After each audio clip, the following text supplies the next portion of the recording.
Пратениците денеска ја усвоија завршната сметка на буџетот за 2015 година. Спротивно на власта, опозицијата смета дека оваа завршна сметка е доказ за лошите економски политики на владата. Веќе утре се очекува во собранието да се најде и ребалансот на буџетот. Гостин во овие вести на Канал 5 е министерот за финансии Кирил Миновски, со него разговара Маја Дамјановска. Маја, повелете. Да, добар ден, Бубе. Како што најави ти, гостин во вистите на Канал 5 е новиот министер за финансии Кирил Миновски. Добар ден, министре.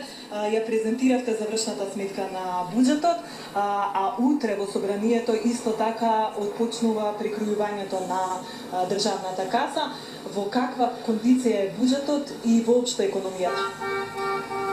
Добар ден за гледачите. Би сакал да истакнам дека со ребалансот доаѓа до известно прилагодување на проекциите кои што првично ги имавме во однос на новонастанатите услови.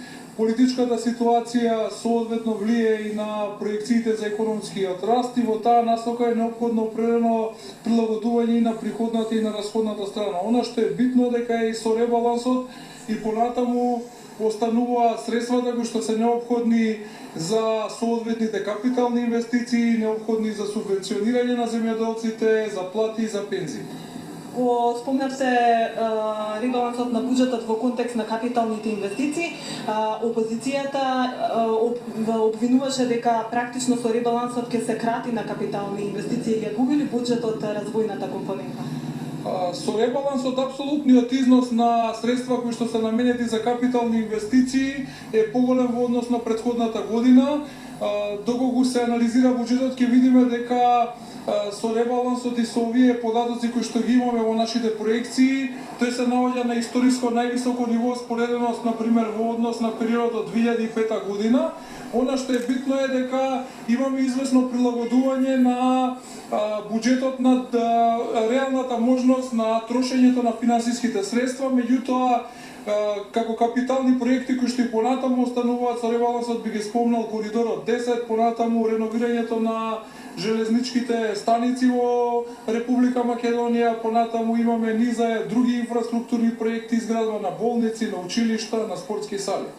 Министре, она што е актуелно деновиве е одлуката на Европската комисија да се повлечат речиси 27 милиони евра од ИПА. Како тоа ќе влие на економијата воопшто, конкретно кои проекти ќе бидат засегнати?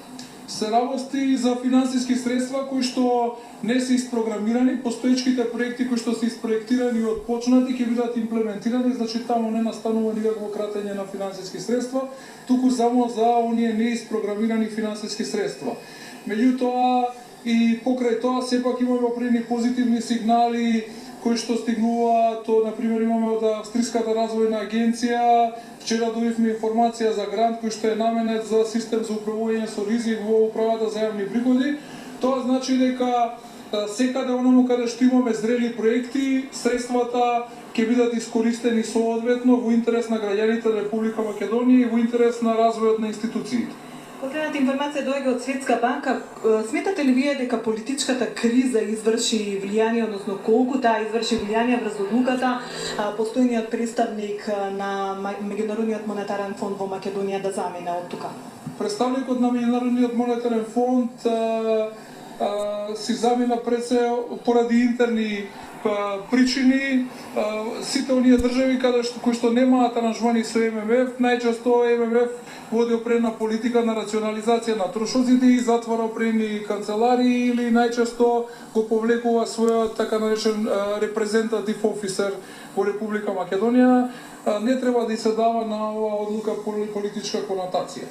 Понатаму останува соработката со Меѓународниот монетарен фонд. Веќе во септември е закажана редовна мисија во која што ќе се прават консултациите по основ на член 4 од договорот. Така, благодарам што бевте дел од вестите на Канал. Ви благодарам и на вас за поканата. Бубе, тоа беше разговорот со министерот за финансии Кирил Миновски.